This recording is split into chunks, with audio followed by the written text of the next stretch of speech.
사단이 우리를 가만히 내버려 두지 않죠. 하나님이 기뻐하는 일을 하지 못하도록 우리를 방해하고, 그리고 우리 낙심시키고 우리를 절망시킵니다. 특별히 이제 중보기도에 있어서도 마찬가지겠죠. 하나님이 기뻐하는 일이죠. 기도하는 것이. 하나님이 기뻐하는 일을 하다 보면 사단이 우리를 그냥 가만히 내버려두지 않습니다. 특별히 중보기도 하다 보면 많은 영적인 싸움에 우리를 이제 그 싸움을 하는데요. 그래서 우리가 그래도 지피지기 백전불패라는 말이 있습니다. 우리가 사단의 전략과 전술을 안다면 우리가 그런 사단에게 100% 지지는 않겠죠. 그래서 우리가 영적 싸움과 중보 기도에 대해서 오늘 한번 말씀을 나눠보도록 하겠습니다. 중보 기도는 사단을 대적하는 영적 싸움입니다. 우리 읽었던 에베소서 6장 10절 12절 말씀인데요. 그러니까 혈과 육, 우리가 기도자들은 혈과 육을 상대하는 것이 아니라 그 혈과 육의 이면에서 역사하는 사단의 권세들과 우리가 이제 싸우는 영적 싸움인 것이죠. 그러면 사단은 우리 성도들을 어떻게 넘어뜨리는가? 사단이 우리 성도들을 낙심시키고 절망시키고, 그래서 하나님 일을 하지 못하도록 만드는 것이 있는데, 첫 번째는 우리를 참소합니다. 요한계시록 12장 10절 말씀 한번 읽어보도록 할게요. 한번 읽어보겠습니다. 시작.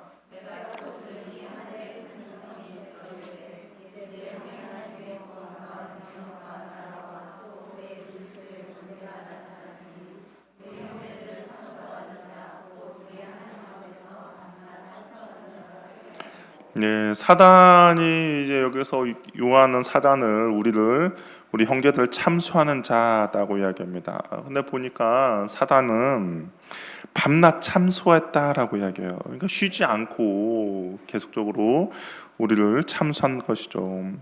이 참소한다, 우리의 부족함 일일이 다 알고 있죠. 그래서 고발을 하는 겁니다. 성도의 죄악을 일일이 다 고발하여.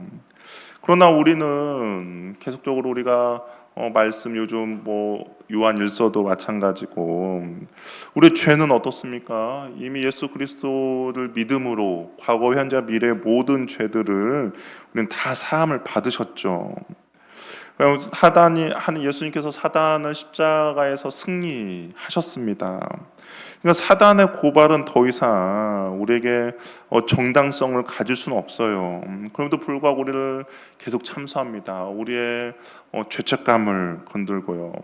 그리고 너도 그러는 너가 어떻게 하나님 앞에 떳떳할 수 있느냐라고 하면서 우리를 계속 낙담시키죠.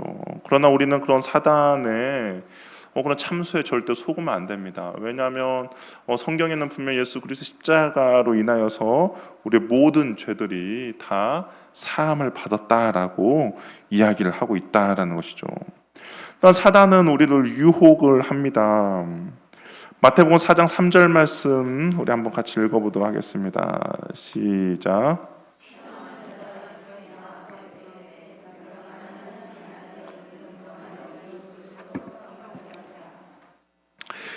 사단의 유혹은 정말 그럴싸하죠.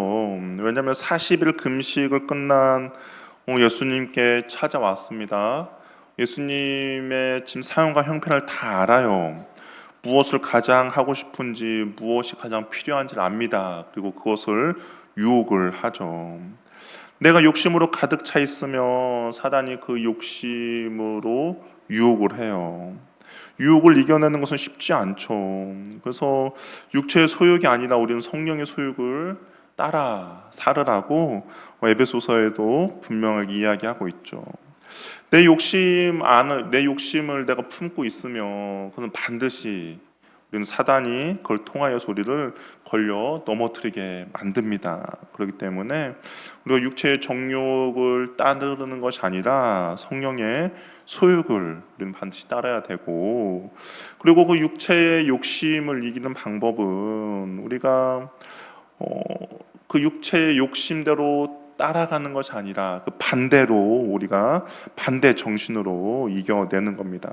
내가 누군가를 미워하고 싫어하고 정말 꼴도 보기 싫어하는 그런 마음들이 일어날 때마다 우리는 어떻게 반대 정신으로 오히려 그를 축복하고 그를 사랑하는 마음을 달라가고 그를 하나님의 기도 제목을 삼아서 올려드릴 때 우리는 그런 육체의 욕심들을 이겨낼 수가 있죠. 내가 나 혼자 많이 누리고 싶고 가지고 싶어하는 마음이 생겨서 움켜쥐고자 할 때는 어떻게 합니까? 오히려 반대 정신 것들을 나누는 삶을 사는 겁니다. 오히려 나눠주고 다른 사람들을 섬기는 삶을 살 때 우리가 그런 유혹으로부터 우리 자신을 지켜내고 이겨낼 수가 있는 거죠. 또한 사단은 우리의 약한 부분을 공격을 합니다. 신명기 25장 18절 말씀 읽어볼게요. 시작.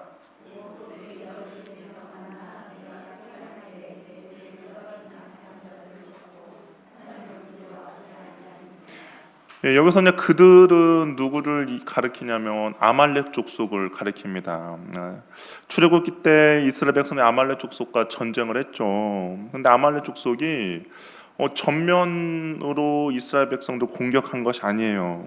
오늘 신명기를 보니까 네가 피곤할 때에 그리고 그 피곤한 사람들 중에서 누구예요? 네 뒤에 떨어진 약한 자들을 쳤다라고 이야기합니다. 이 성경에서 이제 사단을 지칭하는 여러 가지 표현들이 있는데 그 중에 하나가 이제 아말렉 족속을 이제 사단의 모형으로 우리가 이해를 할 수 있거든요.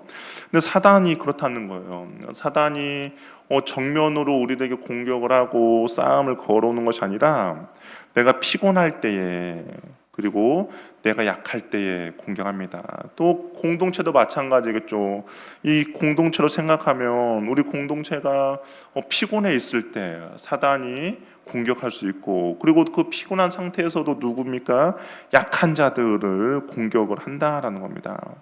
사단은 우리가 연약할 때, 영적으로 다운되었을 때, 낙심할 때, 섭섭할 때 우리를 공격해와요.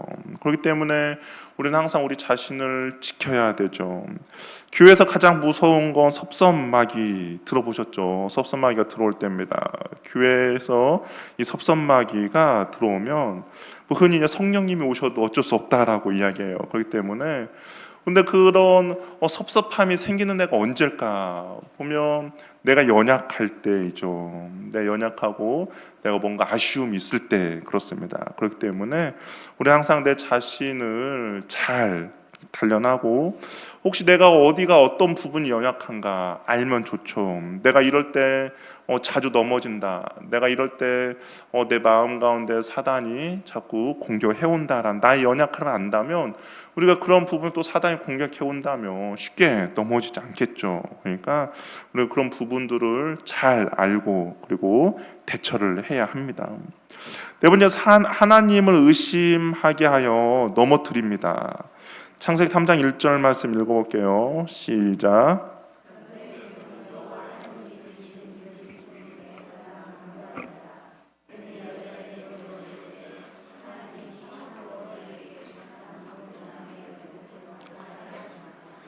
예, 사단은 알았어요. 뭘 알았냐? 인간을 어떻게 하면 가장 쉽게 유혹을 할지를 알았습니다. 그래서 이게 보면 가장 간교하다라고 이야기했잖아요. 뱀이 이걸 간교하다라는 것이 지혜롭다라는 그런 그러니까 뱀이 지혜로웠어요. 그래서 이렇게 이야기 하나님이 참으로 너에게 동산 모든 나무 열매를 먹지 말라고 하시더냐? 아니죠. 하나님 모든 열매를 다 먹으라고 했습니다. 대신에 동산 중앙에 있는 선악을 알게 하는 나무가 하나를 못 먹게 한 거예요.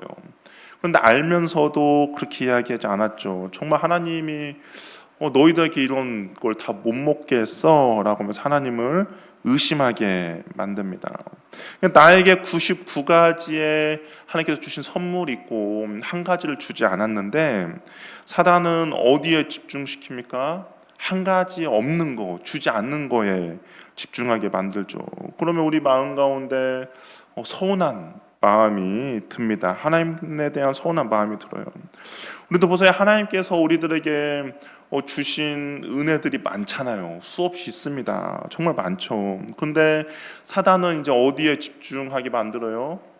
나에게 없는 것을 집중하게 만들죠. 다른 사람에게는 저걸 줬는데 나에게는 왜 이걸 안 줬어? 라고 생각하게 만듭니다. 그러면 이제 하나님 마음과 하나님을 향해서 우리가 서운한 마음이 들죠. 하나님에 대해서 서운한 마음이 들면 어떻습니까?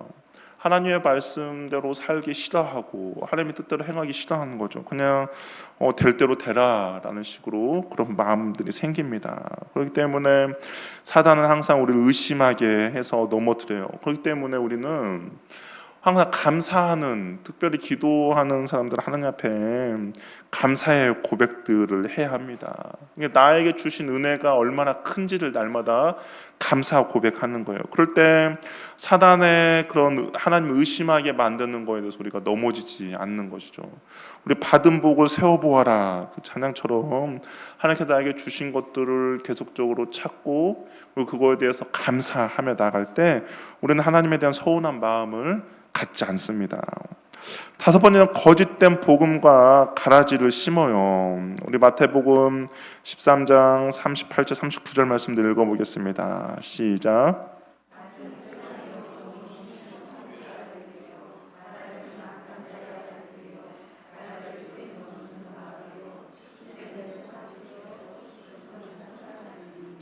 예, 거짓된 복음을 심는다. 오늘 오전 말씀처럼 하나님의 말씀 참된 진리의 그 복음을 그냥 가짜 복음으로 만드는 것이죠. 악한 자의 아들들은 악한 자에 의해 세상에 뿌려진 자들입니다. 이들은 빛보다 어둠을 좋아하고 사악하여 할 수만 있으면 성도를 유혹해서 하나님의 복음에서 멀어지게 만드는 거죠. 멀어지게 만드는 방법이 우리가 이야기 나눴던 것처럼 갑작스럽게 막 하나님이 계시지 않는다, 예수는 신하다, 그렇게 하지 않죠. 정말 진짜 복음을 가지고 교묘하게 섞습니다. 정말 참된 진리의 복음 가운데 성공주의를 심어요.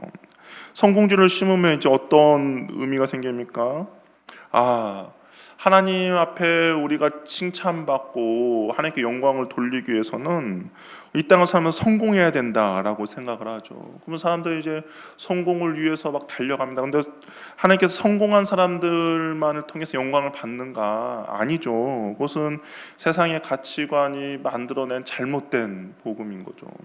또한 긍정의 힘으로 사는 것은 좋습니다. 그런데 그것이 복음으로 들어와요. 그러면서 모든 것이 다 잘 될 것이다. 예수님을 믿으면 모든 자들 다 복을 받는다라고 이야기합니다. 그렇죠. 하나님께서 주시는 복들이 있어요. 그런데 성경을 보면 하나님을 위해서 받는 고난도 있습니다. 그리고 하나님께서는 이 고난을 통하여서 또한 우리들에게 주시고자 하는 깨달음과 은혜들이 있죠. 근데 마치 고난을 받고 힘들고 어려운 상황에 처해지는 것이 마치 하나님의 저주를 받고 하나님 말씀 가운데 불순종해서 당하는 것이다라고 착각하게 만드는 거죠. 근데 그런 것이 아닙니다. 하나님께서는 그 사람에게 더 좋은 것을 주시기 위해서 때로는 우리를 고난에 처하기도 하죠. 또한 사랑하는 자를 하나님께서 징계하신다라고도 분명히 말씀하고 있습니다. 그런데 이런 것들이 세속적인 가치관과 세상의 가치관으로 잘못된 복음을 만들고, 그래서 마치 힘들고 어려움 있는 사람들이 하나님 앞에 어떤 죄를 지어서 그렇다라고 오해하게 만드는 거, 그런 것 잘못된 복음이죠. 근데 그것들이 우리들을 낙심시키고 절망하게 만든다라는 겁니다. 또한 사단은 우리의 기도를 방해해요. 마태복음 26장 40절 41절 말씀 읽어보겠습니다. 시작.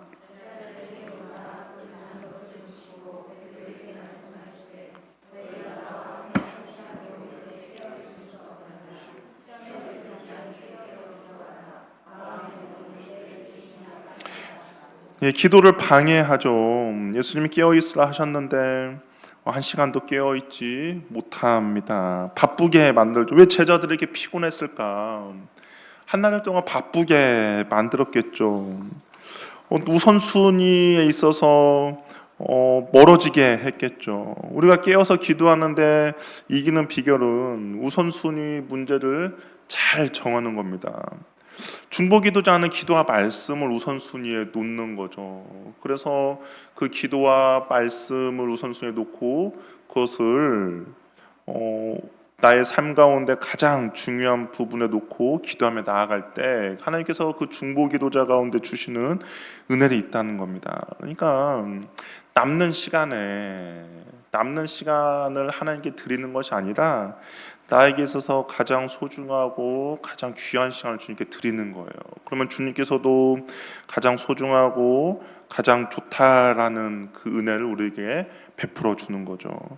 우리가 내가 하나님을 어떻게 생각하고 어떻게 대하느냐 따라서 하나님도 우리를 그렇게 대해 주십니다. 내가 하나님을 존귀하게 생각하고 주님을 경외하며 나간다면 하나님께서 우리를 존귀한 자로 여겨 주세요. 그러나 내가 하나님을 경홀히 여기고 하나님에 대해서 내가 무시하며 당한다면 하나님도 우리를 경홀히 여기고 하나님께서 우리를 그렇게 존귀하게 생각하지 않는다라는 겁니다. 그렇기 때문에 우리가 우선순위 주님에 있어서 주님과의 만남과 주님과 교제 시간을 나에게 있어서 가장 좋은 것으로 주님께 드린다면 주님께서도 가장 좋은 것으로 우리에게 응답해 주시는 것이죠. 근데 사단은 그 우선순위에 있어서 항상 멀어지게 만들고 항상 바쁘게 만듭니다.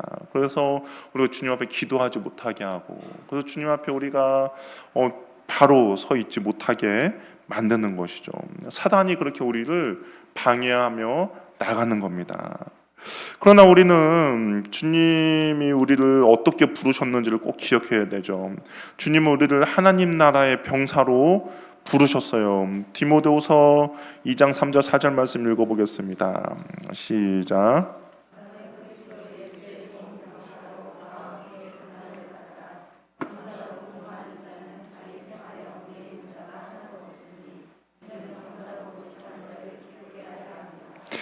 너는 그리스도 예수 좋은 병사로 하나님께서 부르셨다라는 겁니다. 이것은 뭐 어떤 특정한 사람만 부른 것이 아니라 예수님을 믿고 하나님의 자녀가 된 모든 사람을 그렇게 하나님께서 부르셨다는 거예요. 그러면 우리가 해야 될 것은 뭐냐? 병사로 모집한 자를 기쁘게 해야 한다라는 겁니다. 이것은 우리의 의무이며 우리가 해야 할 일이다라는 것이죠. 그럼 우리가 하나님의 병사로 부름을 받았어요. 그럼 병사는 자기 사생활에 얽매이지 않습니다. 모집한 자를 기쁘게 하는 거예요. 그렇기 때문에 우리가 주님의 그 부르심 앞에서 우리가 해야 될 것은 나를 불러주시고 나를 택해 주신 그 주님을 위해서 우리가 기쁘게 해 드리는 겁니다. 그것이 우리가 해야 할 일인 것이죠. 하나님은 우리가 사단과 싸워 이기도록 권능을 주셨습니다. 하나님이 우리를 부르셨는데 그냥 너희들 가서 알아서 해라라고 그렇게 부르시지 않죠. 사단과 싸워서 이기도록 권능을 주셨어요. 이 러시아 우크라이나 전쟁이 계속 진행되고 있잖아요. 근데 그때 한번 기사를 보니까 러시아 병사의 전쟁에 참여해서 생존하는 시간이 25분이라고 해요. 그러니까 투입되면 바로 죽는 거예요. 근데 하나님께서는 우리를 사단과 싸울 때 그렇게 그냥 니네들이 알아서 살아남어라, 적자생 알아서 살아남어라라고 해서 한 것이 아니라 우리를 불러주신 주님께서는 사단과 싸워서 이길 수 있는 권능까지도 우리에게 부어주셨다는 겁니다. 우리 누가복음 10장 19절 말씀 읽어보도록 할게요. 누가복음 10장 19절 말씀 읽어보겠습니다. 시작. 이게 말씀이 잘못 나왔군요. 우리 성경을 찾아서 한번 읽어볼게요. 누가복음 10장 19절 말씀입니다.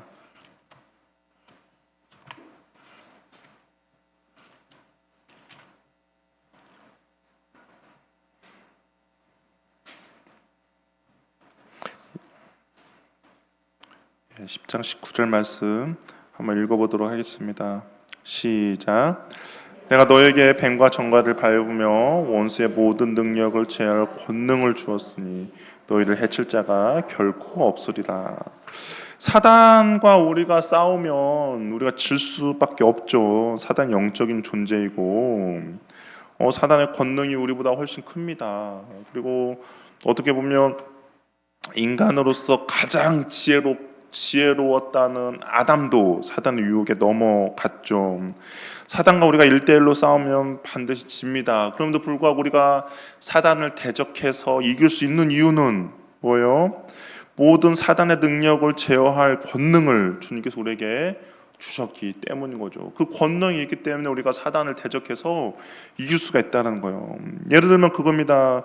우리 교통경찰이 있다고 한번 생각해 보세요. 교통경찰이 있어요. 근데 교통경찰이 어떤 차든지 다 멈춰서 세울 수 있는 그런 권한이 있죠. 교통경찰보다 차 안에 있는 운전자가 더 힘이 클 수도 있고 여러 가지 더 보기에도 교통경찰을 힘으로 누를 수 있는 어떠한 그런 능력 있는 사람이 있을 수도 있습니다. 그런데 불구하고 어떻게 해요? 왜소하고 별 볼 일 없는 교통경찰이라도 그 차를 이렇게 손짓을 하면 그 차가 어떻게 돼요? 와야 되죠. 왜 그렇습니까? 국가에서 그 교통경찰에게 준 권한이 있기 때문인 거죠. 우리도 마찬가지죠. 우리도 사단과 싸움을 우리가 질 수밖에 없어요. 사단의 권능이 더 큽니다. 그런데도 불구하고 우리가 사단을 대적하며 그를 제어하며 이길 수 있는 이유는 하나님께서 우리에게 사단을 제어할 권능을 주셨기 때문입니다. 그렇기 때문에 우리가 사단과의 영적 전쟁에 있어서 두려워할 필요가 없다라는 거예요. 우리가 무서워할 필요가 없다라는 겁니다. 왜냐하면 하나님께서 우리에게 사단을 이길 수 있는 힘과 권능을 우리에게 주셨기 때문인 것이죠. 그럼 영적 싸움에서 승리하는 구체적인 방법은 무엇인가? 우리가 그렇다면 어떻게 우리의 기도를 방해하고 그렇게 우리 넘어뜨리게 하는 사단으로부터 우리가 승리할 수 있는 구체적인 방법은 무엇인가? 첫 번째, 예수 그리스도의 보혈의 능력을 의지하는 겁니다. 요한계시록 12장 11절 말씀 한번 읽어보도록 할게요. 시작.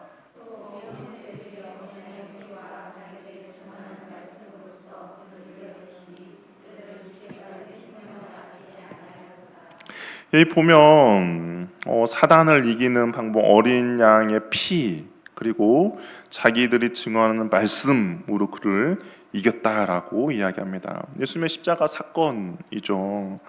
우리는 예수님의 어린 양의 보혈로 사단을 이길 수 있습니다. 그러므로 예수님의 그 보혈을 의지하고 말씀으로 우리는 사단을 제압하며 이길 수 있는 것이죠.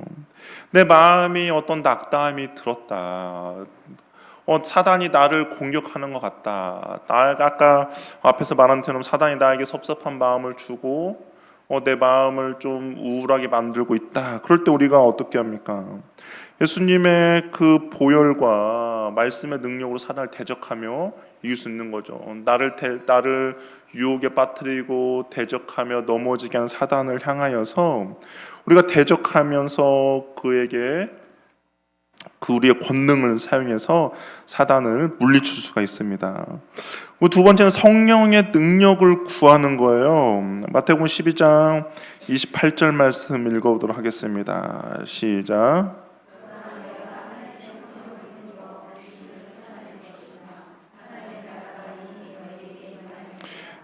내가 능력 있는 것이 아니라 나와 함께하고 계시는 성령님의 능력입니다. 성령님이 하시는 거죠. 성령님을 그 힘을 힘입어서 우리가 사단을 대적하며 사단을 짓누르며 사단을 쫓아낼 수가 있다라는 겁니다.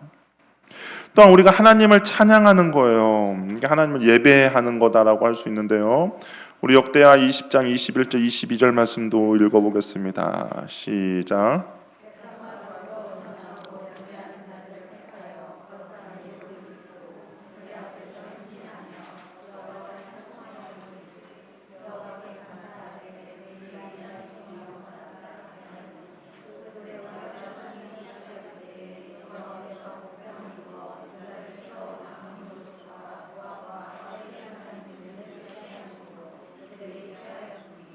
여기 보시면 노래와 찬송이 시작될 때에 그쵸, 노래와 찬송이 시작되니까 여호와께서 보병을 두어 유다를 치러 온 암몬 족속과 모압과 세일산 주민들 치게 하심으로 그들이 패하였다라고 합니다.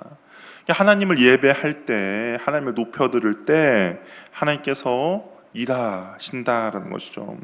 찬양은 하나님을 높여드리고 우리의 사랑과 감사를 표현하며 하나님께 경배한 예배의 방법입니다. 강력한 영적 무기가 되는 것이죠. 여호사밧이 이런 자신들을 치러온 적군들을 이긴 것은 그의 어떤 군사력이나 어떤 지략과 어떤 계략이 아니었어요. 하나님을 찬양함으로 승리했다라는 겁니다. 그렇기 때문에 우리는 하나님께 예배함으로써 승리하며 나아갈 수가 있는 거죠. 내가 힘들고 어려울 때 우리가 해야 될 것은 뭐냐? 예배하는 거예요. 우리 마음이 힘들면 사단이 예배하지 못하게 하죠. 어떻게 이런 걸로 예배할게 할까? 우리 발걸음 교회로는 발걸음 무겁게 만듭니다. 그 사단의 전략 전술이죠. 그럴 때일수록 우리가 해야 될 것은 하나님을 더 예배하는 거예요. 내 마음이 하나님께 나오기 시작하는 마음이 커지면 커질수록 우리는 더욱더 의지를 내서 주님 앞에 나와야 됩니다. 그럴 때 우리가 하나님을 예배하고 주님을 찬양할 때 하나님께서 그 어두움의 것들을 이기게 해주시고 승리케 해주신다라는 것이죠. 우리 한번 가만히 생각해 보세요. 내가 언제 예배하기 싫었을까? 내가 하나님의 말씀을 언제 읽기 싫고 내가 하나님께 기도를 왜 하기 싫었을까를 가만히 보면 그것도 다 영적 전쟁이라고 이야기하지 않았습니까? 사단이 그렇게 배후에서 내 마음을 그렇게 힘들게 하고 낙심하게 하는 거죠. 그런데 우리가 그런 마음이 들 때마다 우리는 더욱더 주님 앞에 예배하며 찬양하며 말씀을 읽으며 나아가야 한다라는 겁니다. 그것이 우리가 사단을 이길 수 있는 승리의 방법이에요. 네 번째는 성령 안에서 우리가 기도하는 겁니다. 에베소서 6장 18절 말씀 읽어볼게요. 시작.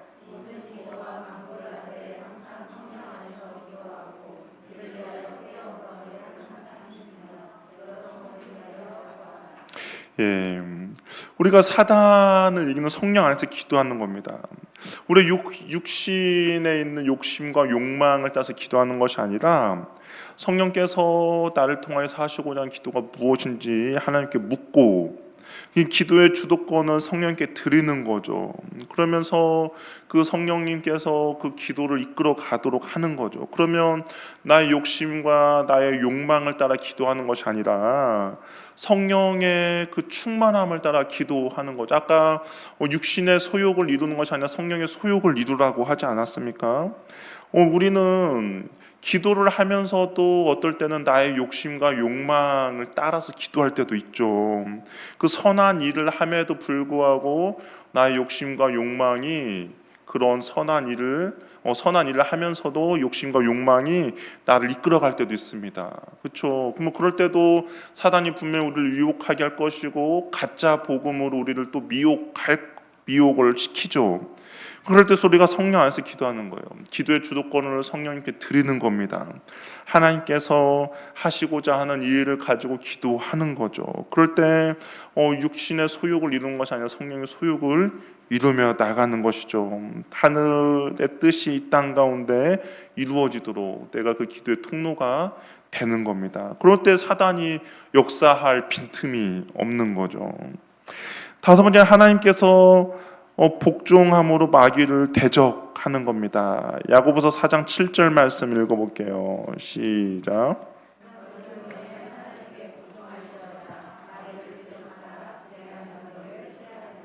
예, 우리가 이 말씀을 볼 때 먼저 기억해야 될 것은 마귀를 대적하라 그러면 너희를 피하리라. 맞아요. 마귀를 대적하면 우리를 피합니다. 하나님께서 아까 우리에게 마귀를 대적할 권능을 주셨다고 이야기했기 때문이죠. 근데 그 앞에 선행 조건이 있어요. 선행 조건이 무엇입니까? 하나님께 복종하라는 거예요. 하나님께 순종하며 나아갈 때 그 권능을 사용하게 되는 것이죠.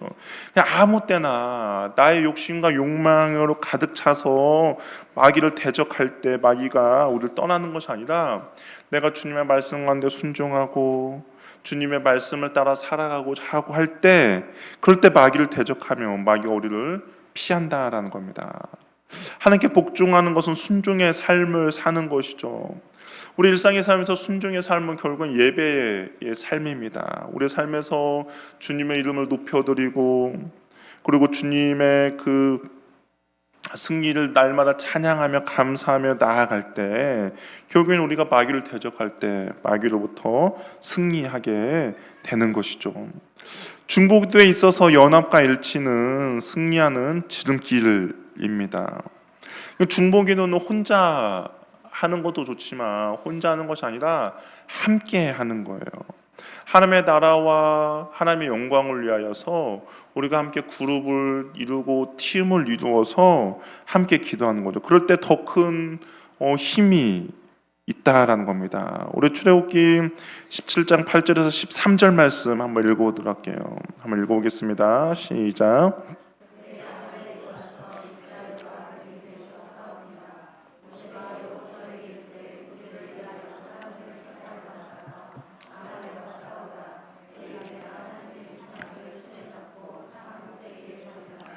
여호수아가 모세의 말대로 행하여 아말렉과 싸우고 모세와 아론과 홀은 산꼭대기에 올라가서 모세가 손을 들면 이스라엘이 이기고 아말렉이 이기더니 모세의 팔이 피곤함에 그들이 돌을 가져다가 모세의 아래에 놓아 그가 그 위에 있게 하고 아론과 훌이 한 사람은 이쪽에서 한 사람은 저쪽에서 모세의 손을 붙들어 올렸더니 그 손이 해가 지도록 데려오지 아니한지라 여호수아가 칼날로 아말렉과 그 백성을 무찌르니라.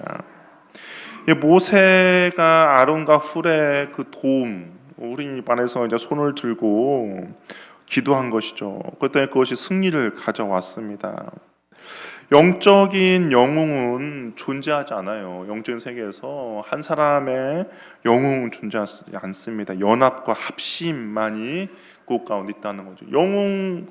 영적 영웅을 하는 것은 세상적인 가치. 한 사람이 뛰어난 한 사람이 진두지휘에서 그 사람만 높여지는 거죠. 근데 영적인 세계에서는 연합과 합심이 더 큰 힘을 발휘합니다.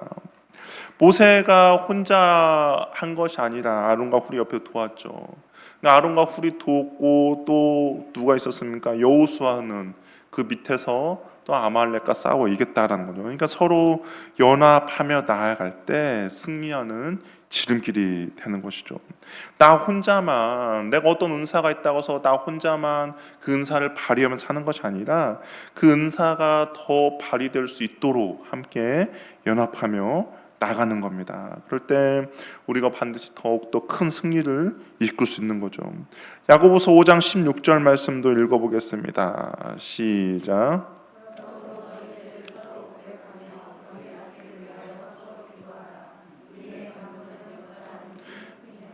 여기도 보면 서로 고백하며 병낫기를 서로 기도하는 거죠. 그러니까 기도, 이 연합은 혼자 하는 것이 아니라 서로를 위해서 기도할 때 놀라운 응답이 나타나는 겁니다. 우리가 중보자는 나 혼자만 골방에서 기도하는 것이 아니라 우리 함께 연합으로 주님의 뜻과 주님의 나라를 위해서 함께 기도하는 거예요.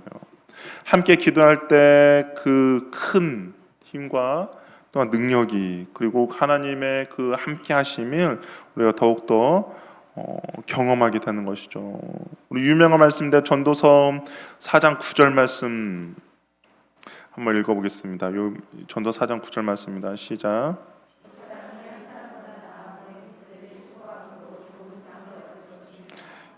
두 사람이 한 사람보다 낫다라는 거예요. 영적인 협력은 기도의 효과를 배가시킵니다. 우리 전도서 4장 12절 말씀 있는데요. 우리 여기 없는데 우리 한번 전도서 4장 12절 말씀도 한번 읽어볼까요? 이것도 연합에 대해서 우리에게 이야기해 주는 말씀인데요. 한번 읽어보도록 하겠습니다. 전도서 4장 12절 말씀입니다.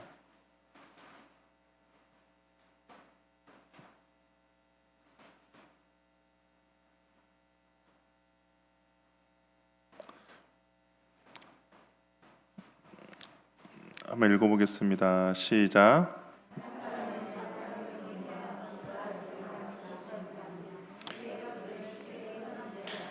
예, 세 겹줄은 쉽게 끊어지지 않습니다. 예전에 이게 삼겹줄이었죠. 예전 성경은 아닌가요? 삼겹줄.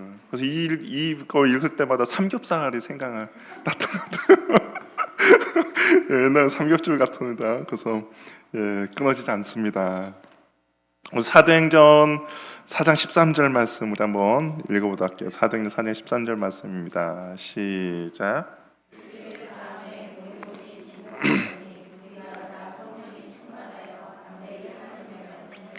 예, 빌기를 다 곳이 진동했고 물이 함께 기도한 거죠. 이게 합심 기도할 때 하나님의 역사가 나타났어요.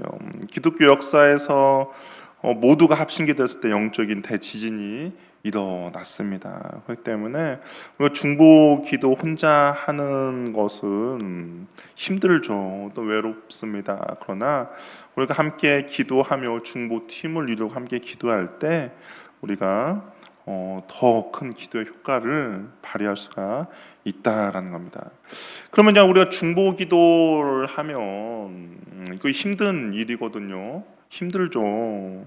근데 그런 중보 기도자들에게만 하나님께 주신 특별한 은혜가 있습니다. 이 은혜가 있기 때문에 우리가 힘듦에도 불구하고 하나님 앞에 중보 기도자 나아가는 거예요. 그럼 어떠한 은혜를 주시는가 중보기도자들에게 시편 27편 8절 말씀 읽어보겠습니다. 시편 27편 8절입니다. 시작.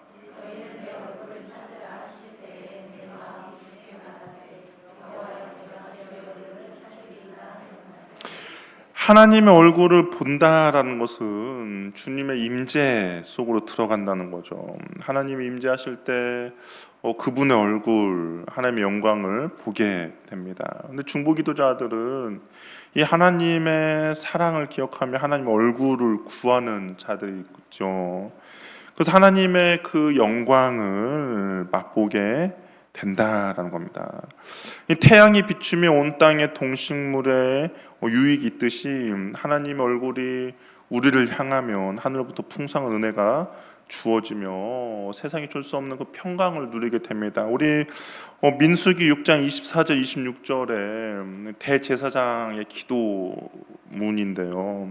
네, 거기에 그 축복 기도를 보면 하나님의 얼굴이 우리를 향하여 드사라고 이야기하죠. 그러니까 하나님의 그 얼굴이 하나님의 그 얼굴이 중보 기도자들에게 비추어 준다라는 것이죠. 그러면 그 풍성한 은혜가 주어집니다.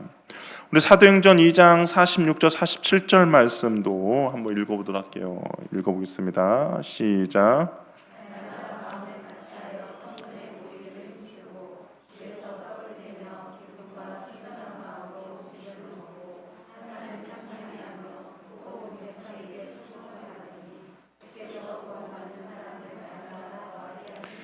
예, 날마다 모여서 기도하며 나아갈 때 주님께서 주시는 감격과 기쁨을 누리게 됩니다. 하나님의 임재를 경험한 사람, 하나님의 임재했을 때 그 기쁨들 아시죠? 우리 처음 정말 큰 은혜를 받았을 때를 한번 생각해 보시면 사람들이 대부분 그런 이야기를 많이 하죠. 은혜를 받았을 때 은혜를 충만히 받고 밖에 나왔는데 나무가 흔들면서 나에게 인사를 한다. 꽃이 반갑게 나를 맞이해 준다. 뭐 그런 경험 해보셨던지 아니면 그런 이야기 들어본 적 있죠.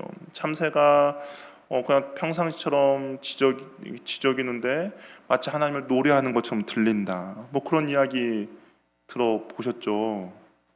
안 들어보셨습니까? 예, 아니면 그런 은혜를 이제 받았을 때 그런 건데 맞아요. 하나님이 주시는 기쁨과 감격을 누리는데 그것은 하나님의 임재를 경험한 사람만이 누리는 거죠. 세상이 줄 수 없는 그 기쁨입니다. 출애굽기 33장 11절 말씀 한번 읽어볼게요. 시작.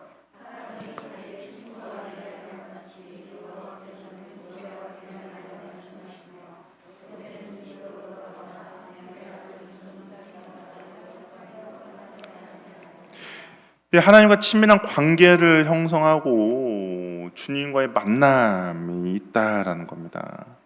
모세가 늘 회막에서 하나님과 만나 교제하였고 하나님의 모세를 친구처럼 대면해 주셨죠.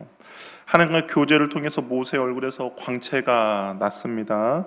그로 인해서 그의 성품이 변화되고 지상에서 가장 온유한 사람이다라는 칭찬을 듣게 되죠. 그러니까 주님과의 그런 잦은 교제와 잦은 만남을 통하여서 그 사람의 성품이 변하고 그리고 하나님이 함께 하신다라는 것들을 보여지게 만드는 거죠. 그리고 결국에는 하나님을 닮아가는 사람이 되는 겁니다. 그러니까 주님과의 계속적인 만남이 이루어지기 때문인 거죠.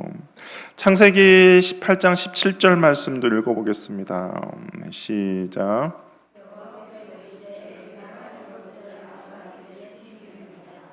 하나님의 비밀을 중보기도자가 알게 돼요. 그러니까 하나님께서 하시고자 하는 일들을 가르쳐 줍니다. 우리 아모스 3장 7절 말씀들 읽어볼게요. 시작.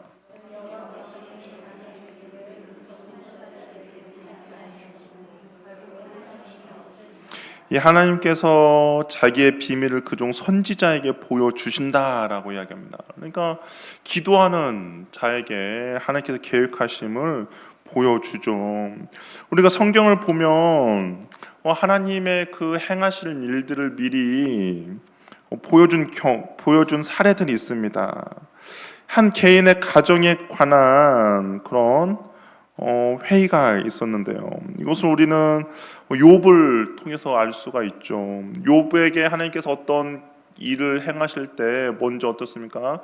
회의가 일어났어요. 그래서 그 회의를 통하여서 이루어질 것들을 미리 이야기했죠. 근데 주님 앞에 그런 기도자는 그 회의가 어떻게 벌어지는지 무슨 일이 있는지를 하나님께서 미리 보여줄 수 있다라는 것이죠. 국가 간의 전쟁에 관한 것도 마찬가지입니다. 이 국가 간의 전쟁은 아합이 아람 왕과 전쟁을 하기 전에 어떻습니까? 이제 길르앗 이 아합이 아람이 길앗 나못을 돌려주기로 했는데 돌려주지 않는 거예요. 그러니까 아합이 내가 그들과 전쟁을 해야겠다라고 해서 자신의 사돈을 맺은 여호사밧을 초청을 합니다. 우리가 연합해서 아람을 치자라고 이야기해요. 여호사밧이 아무래도 전쟁을 하기 앞서서 좀 찜찜함이 있어요. 그래서 이제 하나님의 뜻을 물어보자라고 제안을 하죠. 그랬더니 아합의 선지자 400명 우리가 전쟁을 하면 승리할 것 같습니다라고 해요. 근데 참 선지자 미가야가 하나님의 말씀을 정확히 전달하죠. 미가야가 그 하나님 이 전쟁이 어떻게 펼쳐질까에 대한 거에 그 상황을 이제 보게 되었고 그리고 나서 전쟁에 참여하며 아합에게 죽을 것이다라고 이야기했는데 실질적으로 비참한 최후를 맞이하게 되죠. 이 미가야 선지자가 어떻게 그걸 알합니까? 하나님 앞에 기도하는 자, 그 선지자 하나님의 그 임재를 얼굴 구하는 자이기 때문에 하나님께서 그에게 보여주고 가르쳐 준 거죠. 도시에 관한 회의도 마찬가지입니다. 이 바벨탑을 건설할 때 하나님께서 어떻게 해요? 우리가 저 사람들을 어떻게 할까에 대한 계획을 세웠죠. 하나님께서 무조건 바벨탑을 흩으자라고 이야기하죠. 먼저 그 안에서의 이야기가 나옵니다. 그리고 나서 하나님께서 그 바벨탑을 흩으셨죠. 회의의 주권자는 하나님이시고 회의 주재하는 그 회의의 참석자들을 선지자들을 초대하십니다. 그래서 하나님은 온 땅에 대한 구체적인 청사진을 갖고 계시죠. 우리가 중보기도하면서 계속 이야기를 나눴던 것처럼 하늘의 뜻이 이 땅 가운데 이루어지는 거죠. 하나님께 어떤 뜻과 계획이 있습니다. 근데 그 뜻과 계획은 결국 누굴 통해서 이루어져요? 중보하는 그 기도자를 통해서 하나님의 하늘의 뜻과 계획이 이 땅 가운데 이루어지고 하나님께서 보여주시고 알려주신다라는 거죠. 중보 기도자들에게만 주시는 특별한 은혜라는 거예요. 이 은혜가 있기 때문에 우리가 주님 앞에 기도자로 서게 되는 것이죠. 때로는 힘들죠. 때로는 외롭죠. 때로는 그 일이 쉽지 않습니다. 그럼에도 불구하고 하나님께서 주신 은혜가 더 크기 때문에 그 일을 기꺼이 감당하며 나가는 것이죠. 저 여러분들이 하나님 앞에 중보 기도자로 설 때 하나님께서 이러한 은혜들을 우리에게 주십니다. 그렇기 때문에 더 큰 은혜가 있기 때문에 우리가 날마다 주님 앞에 기도자로 서게 되는 거예요. 저 여러분이 기도자가 될 때 주님께서 이러한 은혜들을 베풀어 주실 것입니다. 그렇기 때문에 때로는 힘들고 지치고 그럼에도 불구하고 그것보다 더 큰 은혜가 있기 때문에 우리가 기꺼이 주님 앞에 기도하는 주님의 자녀들이 되기를 바랍니다. 기도하겠습니다. 우리 시간 기도할 때